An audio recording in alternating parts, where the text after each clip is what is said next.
ప్రభువు నామానికి స్తోత్రం. ప్రతిరోజు వినడం ద్వారా ఒక సంవత్సరానికి బైబిల్ చదవడానికి ఈ ఛానల్ సహాయపడుతుంది.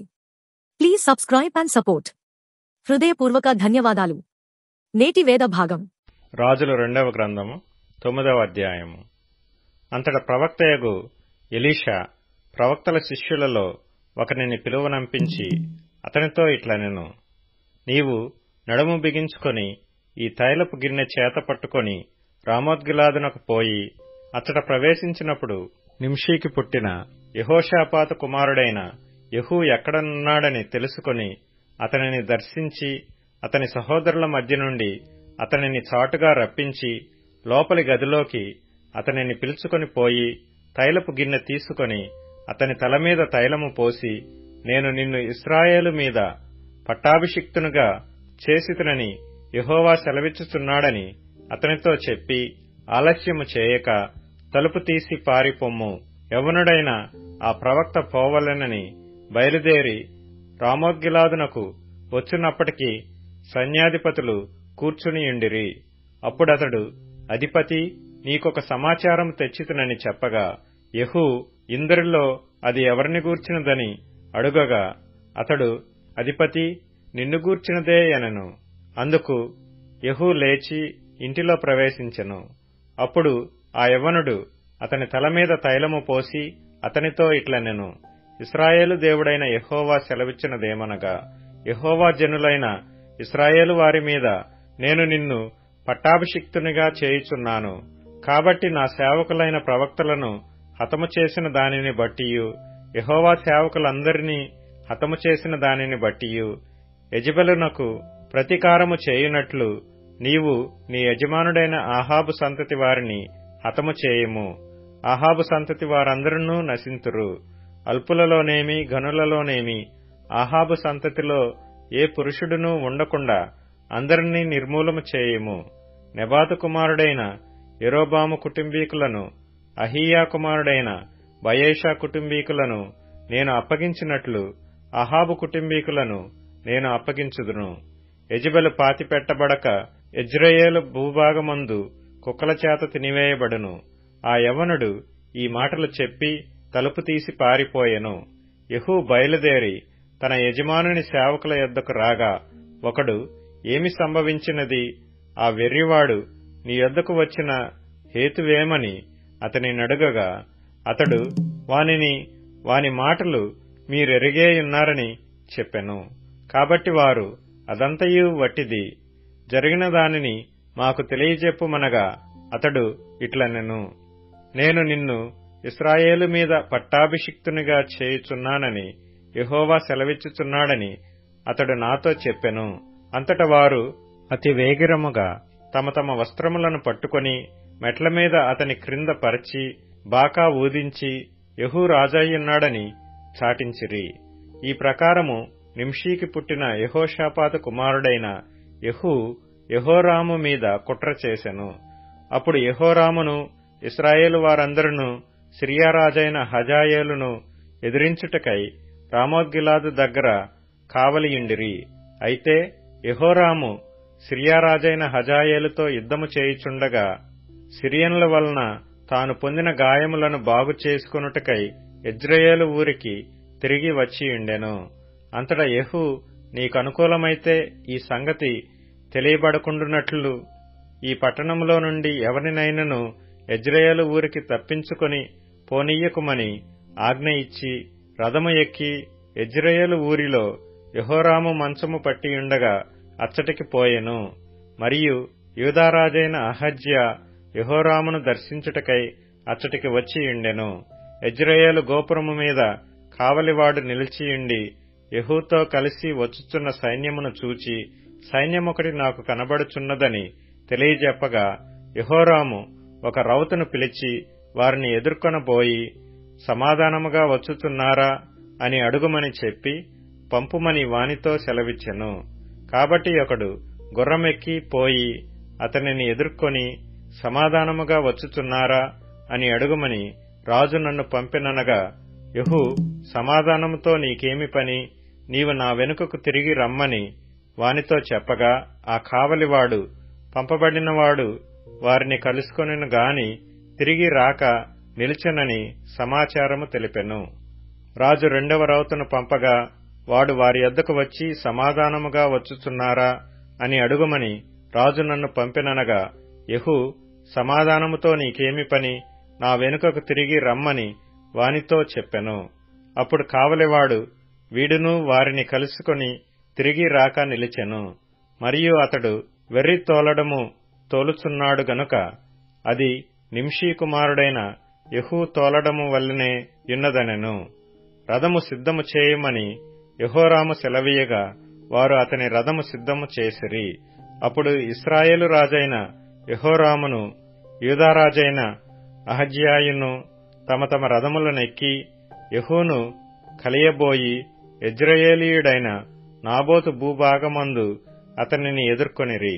అంతటా యెహోరాము యెహూను చూచి, యెహూ సమాధానమా అని అడుగగా, యెహూ, నీ తల్లి అయిన యెజెబెలు జారత్వములను చిల్లంగితనములను ఇంత అపరిమితమై యుండగా సమాధానం ఎక్కడి నుండి వచ్చుననెను. యెహోరాము రథము త్రిప్పి అహజ్యా ద్రోహము జరుగుచున్నదని అహజ్యాతో చెప్పి పారిపోయెను.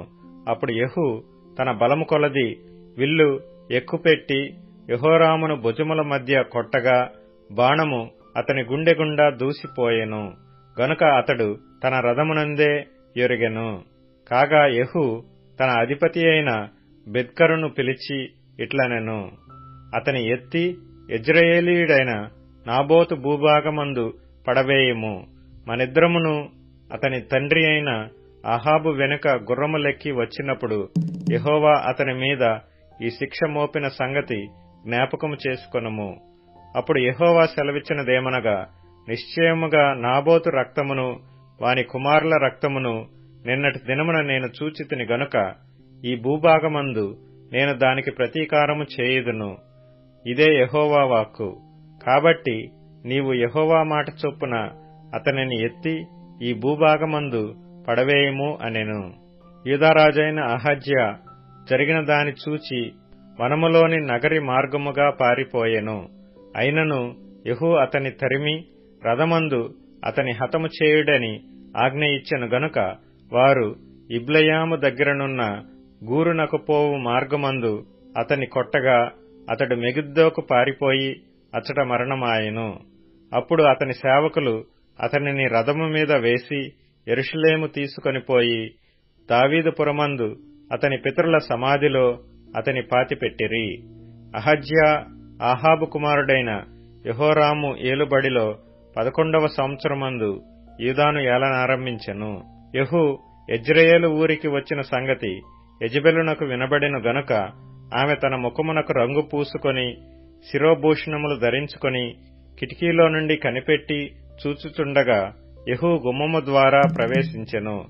ఆమె అతనిని చూచి, నీ యజమానుని చంపినవాడా, జిమ్రీ వంటివాడా, నీవు సమాధానముగా వచ్చుచున్నావా అని అడగగా అతడు తల ఎత్తి కిటికీ తట్టు చూచి నా పక్షమందున్న వారెవరని అడుగగా 2-3 పరిచారకులు పైనుండి తొంగిచూచిరి.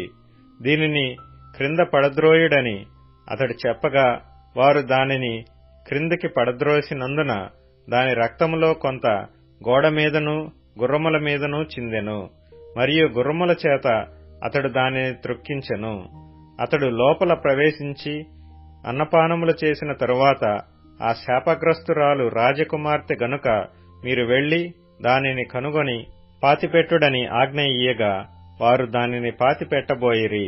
అయితే దాని కపాలమును పాదములను అరచేతులను తప్ప మరి ఏమీయూ కనబడలేదు. వారు తిరిగి వచ్చి అతనితో ఆ సంగతి తెలియజెప్పగా అతడిట్లనెను, ఇది యెజెబెలని ఎవరినూ గుర్తుపట్టలేకుండా యెజ్రెయేలు భూభాగమందు కుక్కలు యెజెబెలు మాంసమును తినును. యెజెబెలు యొక్క కళేబరము యెజ్రెయేలు భూభాగమందున్న పెంటవలే నుండును అని తన సేవకుడును తిష్బీయుడునగు ఏలియా ద్వారా యెహోవా సెలవిచ్చిన మాట చొప్పున ఇది జరిగెను. రాజుల 2వ గ్రంథము 10వ అధ్యాయము. షోమ్రోనులో ఆహాబునకు 70 మంది కుమారులుండిరి. యెహూ వెంటనే తాకీదులు వ్రాయించి షోమ్రోనులో నుండు యెజ్రెయేలు అధిపతులకును పెద్దలకును అహాబు పిల్లలను పెంచిన వారికిని పంపి ఆజ్ఞ ఇచ్చినదేమనగా, మీ యజమానుని కుమారులు మీ యొద్దనున్నారు, మరియు మీకు రథములను గుర్రములను ప్రాకారముగల పట్టణమును ఆయుధ సామాగ్రియును కలవు గదా. కాబట్టి ఈ తాకీదు మీకు ముట్టిన వెంటనే మీ యజమానుని కుమారులలో ఉత్తముడును తగినవాడునైన ఒకని కోరుకొని తన తండ్రి సింహాసనము మీద అతనిని ఆసీనునిగా చేసి మీ యజమానుని కుటుంబీకుల పక్షమున యుద్ధమాడుడి. వారు ఇది విని బహు భయపడి, ఇద్దరు రాజులు అతని ముందర నిలవజాలకపోయిరే, మనమెట్లు నిలవగలమని అనుకొని కుటుంబపు అధికారియు పట్టణపు అధికారియు పెద్దలను పిల్లలను పెంచిన వారును కూడి యెహూకు వర్తమానము పంపి, మేము నీ దాసులము, నీ సెలవు ప్రకారము సమస్తము జరిగించెదము, మేము ఎవరినీ రాజుగా చేసుకొనము, నీ దృష్టికి ఏది అనుకూలమో దాని చేయమని తెలియజేసిరి. అప్పుడతడు రెండవ తాకీదు వ్రాయించి, మీరు నా పక్షమున నుండి నా మాట వినుటకు ఒప్పుకొనిన ఎడల మీ యజమానుని కుమారుల తలలను తీసుకొని రేపు ఈ వేళకు యెజ్రెయేలునకు నా యొద్దకు రండని ఆజ్ఞ ఇచ్చెను. 70 మంది రాజకుమారులను వారిని పెంచిన పట్టణపు పెద్దల యొద్ద ఉండిరి. కావున ఆ తాకీదు తమకు ముట్టినప్పుడు వారు 70 మంది రాజకుమారులను పట్టుకొని చంపి వారి తలలను గంపలలో పెట్టి యెజ్రెయేలులోనున్న అతని యొద్దకు పంపిరి. దూత అతని యొద్దకు వచ్చి రాజకుమారుల తలలు వచ్చినవని చెప్పగా, అతడు ఉదయము వరకు ద్వారము బయటి స్థలమందు వాటిని 2 కుప్పలుగా వేయించుటనెను. ఉదయమైనప్పుడు అతడు బయటికి వచ్చి నిలిచి జనులందరినీ చూచి, మీరు నిర్దోషులు, నేను నా యజమానుని మీద కుట్ర చేసి అతని చంపితిని. అయితే వీరందరినీ ఎవరు చంపిరి? అహాబు కుటుంబీకులను గూర్చి యెహోవా సెలవిచ్చిన మాటలలో ఒకటియూ నెరవేరకపోదు. తన సేవకుడైన ఏలియా ద్వారా తాను సెలవిచ్చిన మాట యెహోవా నెరవేర్చెనని చెప్పెను. ఈ ప్రకారము యెహూ యెజ్రెయేలులో అహాబు కుటుంబీకులందరినీ, అతని సంబంధులకు గొప్పవారినందరినీ, అతని బంధువులనందరినీ, అతడు నియమించిన యాజకులను హతము చేసెను. అతనికి ఒకనినైనను ఉండనియ్యలేదు. అప్పుడతడు లేచి ప్రయాణమై షోమ్రోను పట్టణమునకు పోయెను. మార్గమందు అతడు గొర్రె వెంట్రుకలను కత్తిరించు ఇంటికి వచ్చి యూదారాజైన అహజ్యా సహోదరులను ఎదుర్కొని, మీరు ఎవరని వారిని అడుగగా, వారు, మేము అహజ్యా సహోదరులము, రాజకుమారులను రాణికుమారులను దర్శించుటకు వెళ్ళుచున్నామని చెప్పిరి. వారిని సజీవులుగా పట్టుకొనుడని అతడు చెప్పగా, వారు వారిని సజీవులుగా పట్టుకొని ఒకరినైనా విడువక గొర్రె వెంట్రుకలు కత్తిరించు ఇంటి గోతి దగ్గర 42 చంపిరి. అతడి నుండి అతడు పోయిన తరువాత తన్ను ఎదుర్కొనవచ్చిన రేకాబు కుమారుడైన యెహోనాదాబును కనుగొని అతనిని కుశల ప్రశ్నలడిగి, నీ ఎడల నాకున్నట్టుగా నా ఎడల నీకున్నదా అని అతనిని అడుగగా, యెహోనాదాబు ఉన్నదనెను. అలాగైతే నా చేతిలో చెయ్యి వేయమని చెప్పగా, అతడు ఇతని చేతిలో చెయ్యి వేసెను. గనుక యెహూ తన రథము మీద అతనిని ఎక్కించుకొని, యెహోవాను గూర్చి నాకు కలిగిన ఆసక్తిని చూచుటకై నాతో కూడా రమ్మనగా, యెహూ రథము మీద వారతని కూర్చుండబెట్టిరి. అతడు షోమ్రోనునకు వచ్చి షోమ్రోనులో అహాబునకు శేషించియున్న వారినందరినీ చంపి ఏలియాకు యెహోవా సెలవిచ్చిన మాట నెరవేర్చి అహాబును నిర్మూలము చేయు వరకు హతము చేయుట మానకుండెను. తరువాత యెహూ జనులందరినీ సమకూర్చి వారికీలాగు ఆజ్ఞ ఇచ్చెను. అహాబు బయలుదేవతకు కొద్దిగానే పూజ చేసెను. యెహూ అను నేను అధికముగా పూజ చేయబోచున్నాను. కావున ఒకడైనను తప్పకుండా బయలు ప్రవక్తలనందరినీ, వాని భక్తులనందరినీ, వారి యాజకులనందరినీ నా యొద్దకు పిలువనంపించుడి. నేను బయలునకు గొప్ప బలి అర్పింపబోచున్నాను గనుక రానివాడెవడో వాని బ్రతుకనియ్యనని చెప్పెను. అయితే బయలునకు మ్రొక్కు వారిని నాశనము చేయుటకై అతడు ఈ ప్రకారము కపటోపాయము చేసెను. మరియు యెహూ బయలునకు పండగ నియమింపబడినదని చాటించుడని ఆజ్ఞ ఇయ్యగా వారాలాగు చాటించిరి.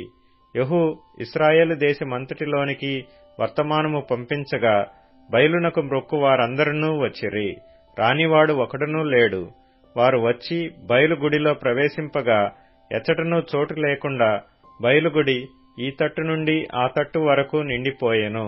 అప్పుడతడు వస్త్రశాల మీద ఉన్న అధికారిని పిలిచి, బయలునకు మ్రొక్కువారికందరికీ వస్త్రములు బయటికి తెప్పించుమని చెప్పగా వాడు తెప్పించెను. యెహూయును రేకాబు కుమారుడైన యెహోనాదాబును బయలుగుడిలో ప్రవేశింపగా యెహోవా భక్తులలో ఒకనినైనను ఇచ్చట మీ యొద్ద నుండనియ్యక బయలునకు మ్రొక్కువారు మాత్రమే ఇండునట్లు జాగ్రత్త చేయుడని బయలునకు మ్రొక్కువారితో ఆజ్ఞ ఇచ్చెను. బలులను దహన బలులను అర్పించుటకై వారు లోపల ప్రవేశింపగా 80 మందిని బయట కావలియుంచి, నేను మీ వశము చేసిన వారిలో ఒకడైనను తప్పించుకొని పోయిన ఎడల వాని ప్రాణమునకు బదులుగా వాని పోనిచ్చిన వాని ప్రాణము తీతునని వారితో చెప్పియుండెను. దహన బలులను అర్పించుట సమాప్తి కాగా మీరు లోపల చొచ్చి ఒకడైనను బయటికి రాకుండా వారిని చంపుడని తన కావలి వారితోనూ అధిపతులతోనూ చెప్పగా వారు అందరినీ హతము చేసిరి. పిమ్మట కావలివారును అధిపతులను వారిని బయట వేసి బయలుగుడియున్న పట్టణములకు పోయి బయలుగుడిలోని నిలువు విగ్రహములను బయటికి తీసుకుని వచ్చి వాటిని కాల్చివేసిరి. మరియు బయలు ప్రతిమను గుడిని క్రింద పడగొట్టి దానిని పెంట ఇల్లుగా చేసిరి. నేటి వరకు అది అలాగేయున్నది. ఈ ప్రకారము బయలుదేవతను ఇశ్రాయేలు వారి మధ్య నుండకుండా నాశనము చేసెను. అయితే ఇశ్రాయేలు వారు పాపము చేయుటకు నెబాతు కుమారుడైన యెరోబాము కారకుడైనట్లు కూడా అందుకు కారకుడై బేతేలు దాను అను స్థలములందున్న బంగారు దూడలను అనుసరించుట మానలేదు. కావున యెహూతో నీలాగు సెలవిచ్చెను, నీవు నా హృదయాలోచన ఎంతటి చొప్పున అహాబు కుటుంబీకులకు చేసి నా దృష్టికి న్యాయమైన దాన్ని జరిగించి బాగుగా నెరవేర్చితివి గనుక నీ కుమారులు 4వ తరము వరకు ఇశ్రాయేలు రాజ్య సింహాసనము మీద ఆసీనులగుదురు. అయితే ఇశ్రాయేలు వారు పాపము చేయుటకు కారకుడైన యెరోబాము చేసిన పాపములను ఏమాత్రమును విసర్జించని వాడై ఇశ్రాయేలీల దేవుడైన యెహోవా నియమించిన ధర్మశాస్త్రమును పూర్ణ హృదయముతో అనుసరించుటకు శ్రద్ధాభక్తులు లేనివాడాయను. ఆ దినములలో యెహోవా ఇశ్రాయేలు వారిని తగ్గించనారంభించెను. హజాయేలు ఇశ్రాయేలు సరిహద్దులలోనున్న యొర్దాను తూర్పు దిక్కున గాదీయులకును రూబేనీయులకును చేరికైన గిలాదు దేశమంతటిలోనూ అర్నోను నది దగ్గరనున్న అరోయేరు మొదలుకొని మనష్షీయుల దేశములోను అనగా గిలాదులోను బాషానులోను వారిని ఓడించెను. యెహూ చేసిన ఇతర కార్యములను గూర్చియు అతడు చేసిన దానినంతటిని గూర్చియు అతని పరాక్రమమును గూర్చియు ఇశ్రాయేలు రాజుల వృత్తాంతముల గ్రంథమందు వ్రాయబడియున్నది. అంతటా యెహూ తన పితరులతో కూడా నిద్రించి షోమ్రోనులో సమాధి చేయబడెను. అతని కుమారుడైన యెహోయాహాజు అతనికి మారుగా రాజాయెను.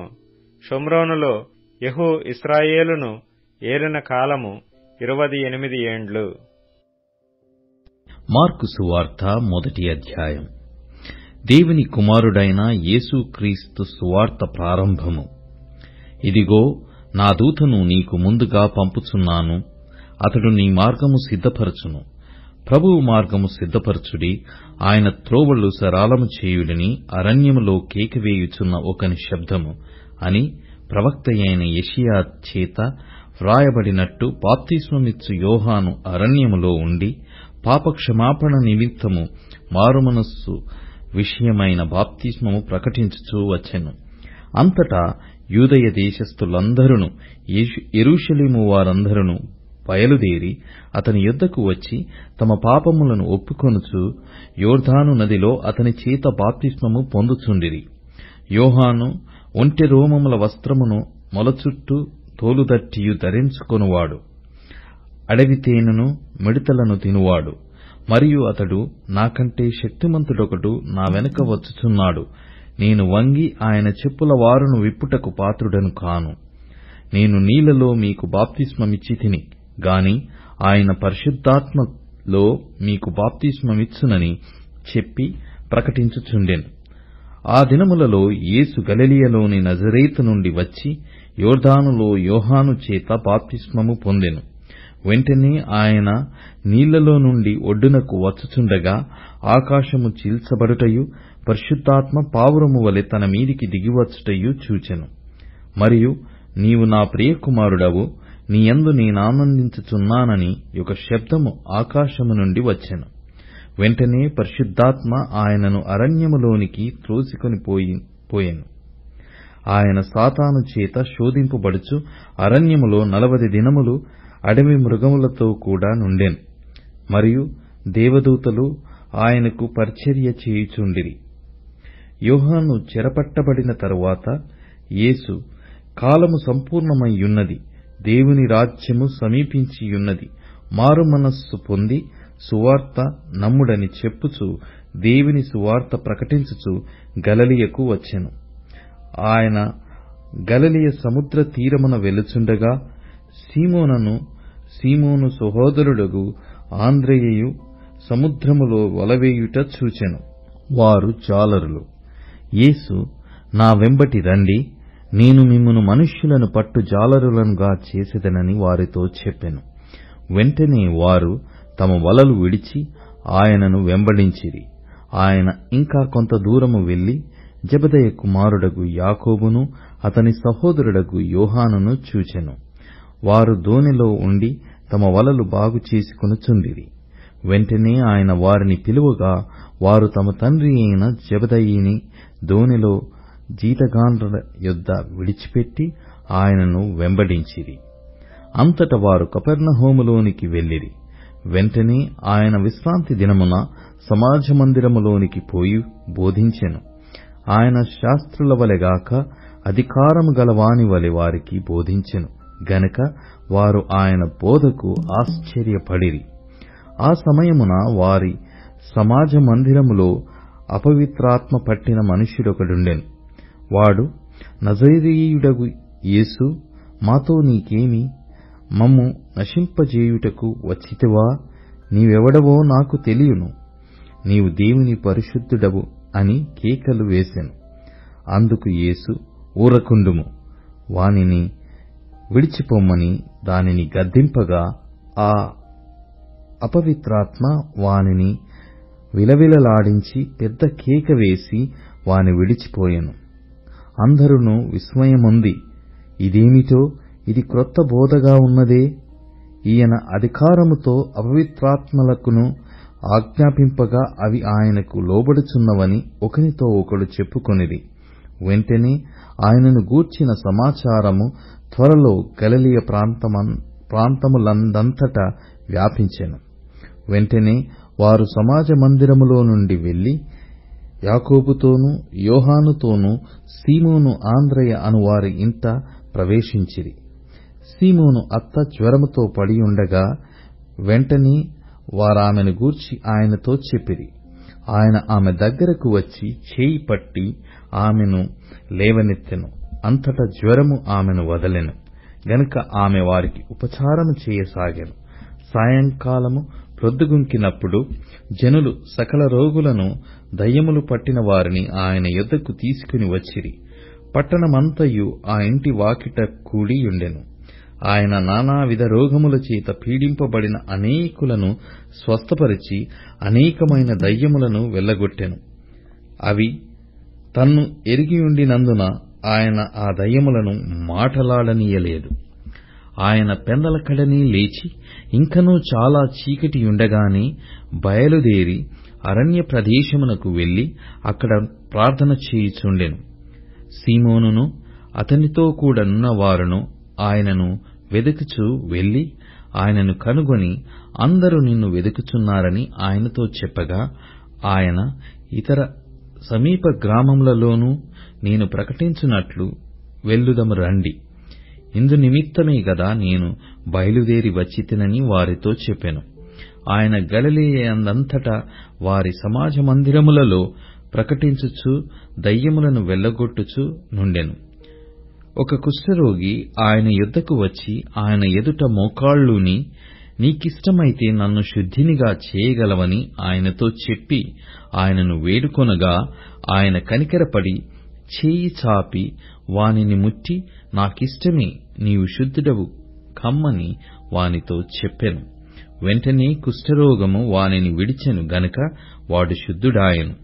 అప్పుడాయన ఎవనితోనూ ఏమీయూ చెప్పకు సుమీ, కాని నీవు వెళ్లి వారికి సాక్షార్థమై నీ దేహమును యాజకునికి కనపరుచుకుని నీవు శుద్ధుడవైనందునకు మోషే నియమించిన కానుకలను సమర్పించుమని వానికి ఖండితముగా ఆజ్ఞాపించి వెంటనే వానిని పంపివేశెను.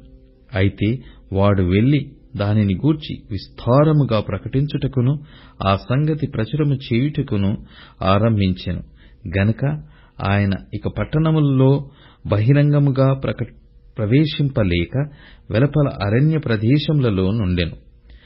నలుదిక్కుల నుండి జనులు ఆయన యొద్దకు వచ్చుచుండిరి. మార్కు సువార్త 2వ అధ్యాయం.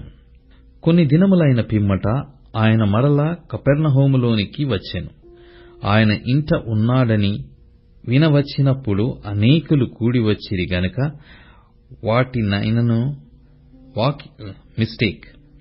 వాకిటనైనను వారికి స్థలము లేకపోయెను. ఆయన వారికి వాక్యము బోధించుచుండగా కొందరు పక్షవాయువు గల ఒక మనుష్యుని 9 చేత మోయించుకుని ఆయన యొద్దకు తీసుకుని వచ్చిరి.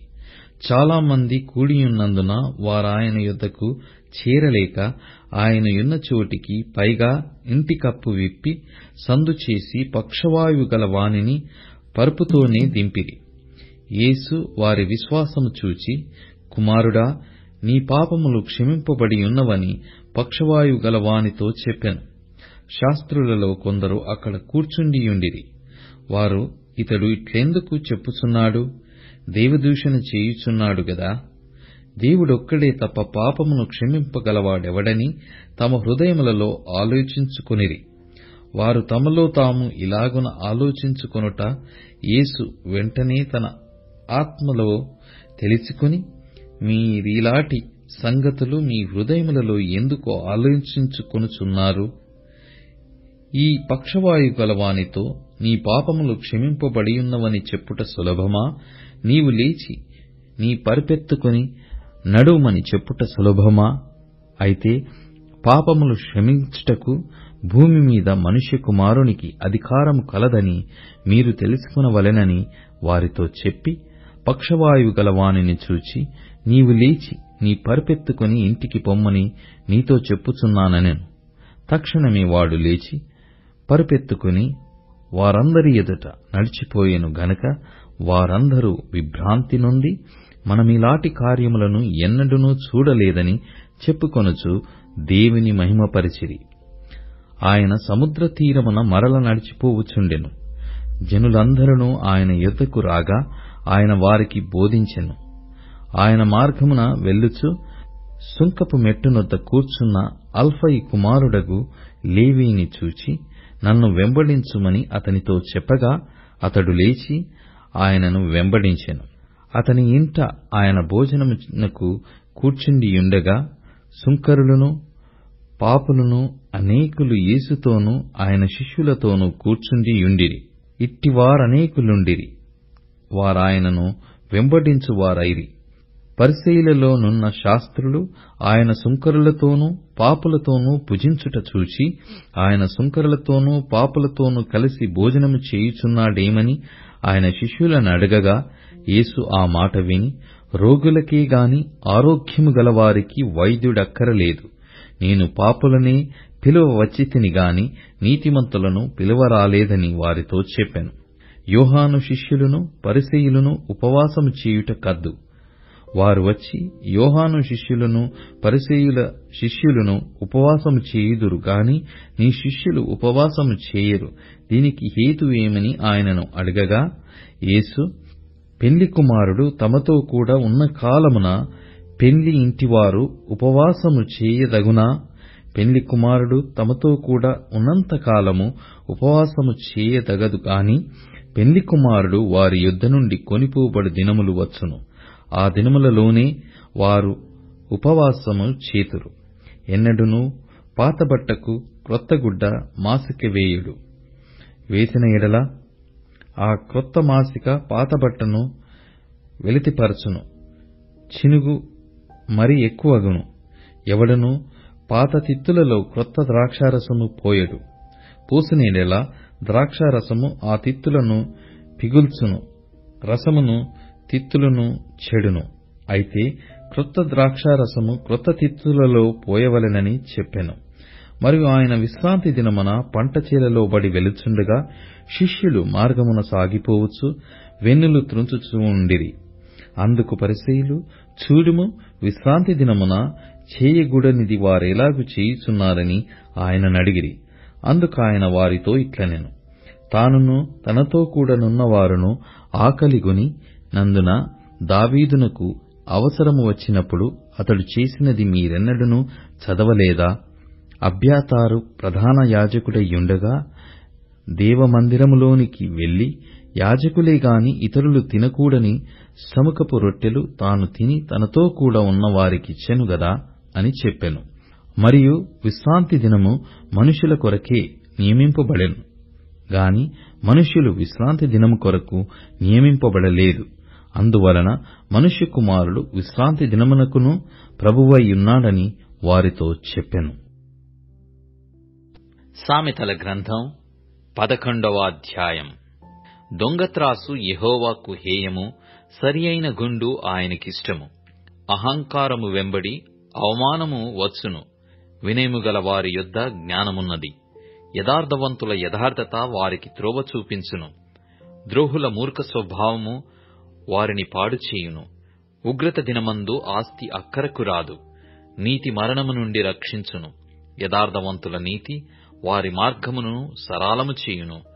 భక్తిహీనుడు తన భక్తిహీనత చేతనే పడిపోవును. యథార్థవంతుల నీతి వారిని విమోచించును. విశ్వాసఘాతకులు తమ దురాశల వలననే పట్టుబడుదురు. భక్తిహీనుడు చనిపోగా వాని ఆశ నిర్మూలమగును. బలాఢ్యులైన వారి ఆశ భంగమైపోవును. నీతిమంతుడు బాధ నుండి తప్పింపబడును. భక్తిహీనుడు బాధపాలగును.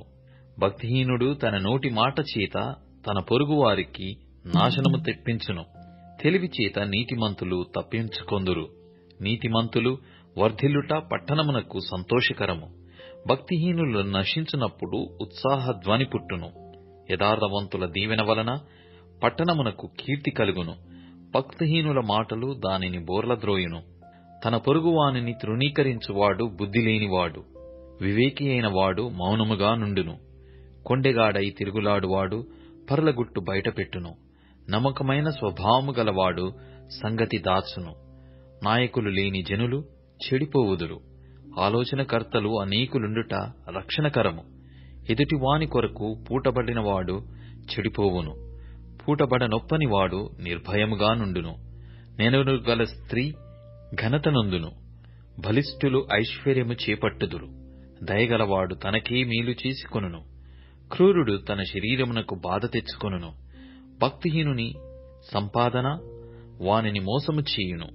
నీతిని విత్తువాడు శాశ్వతమైన బహుమానమునొందును. యథార్థమైన నీతి జీవదాయకము. దుష్టక్రియలు విడువక చేయువాడు తన మరణమునకే చేయును. మూర్ఖచిత్తులు యెహోవాకు హేయులు. యథార్థముగా ప్రవర్తించువారు ఆయనకిష్టులు. నిశ్చయముగా భక్తిహీనునికి శిక్ష తప్పదు. నీతిమంతుల సంతానము విడిపింపబడును. వివేకము లేని సుందర స్త్రీ పంది ముక్కునకున్న బంగారు కమ్మి వంటిది. నీతిమంతుల కోరిక ఉత్తమమైనది. భక్తిహీనుల ఆశ అహంకారయుక్తమైనది. వెదజల్లి అభివృద్ధి పొందువారు కలరు. తగిన దానికన్నా తక్కువ ఇచ్చి లేమికి వచ్చువారు కలరు. ఔదార్యము గలవారు పుష్టి నొందుదురు. నీళ్లు పోయి వారికి నీళ్లు పోయబడును. ధాన్యము బిగబట్టు వానిని జనులు శపించెదరు. దానిని అమ్మువాని తలమీదికి దీవెన వచ్చును. మేలు చేయగోరువాడు యుక్తమైన క్రియ చేయును. కీడు చేయగోరువానికి కీడే మూడును. ధనమును నమ్ముకొనువాడు పాడైపోవును. నీతిమంతులు చిగురాకు వలె వృద్ధి నొందుదురు. తన ఇంటి వారిని బాధపెట్టువాడు గాలిని స్వతంత్రించుకొనును. మూఢుడు జ్ఞాన హృదయులకు దాసుడగును. నీతిమంతులు ఇచ్చు ఫలము జీవవృక్షము. జ్ఞానము గలవారు ఇతరులను రక్షించుదురు. నీతిమంతులు భూమి మీద ప్రతిఫలము పొందుదురు. భక్తిహీనులను పాపులను మరి నిశ్చయముగా ప్రతిఫలము పొందుదురు గదా. ఇప్పుడు tune in, Spotify, Amazon music మరియు యూట్యూబ్ మ్యూజిక్ లో కూడా అందుబాటులో ఉంది. Please follow us.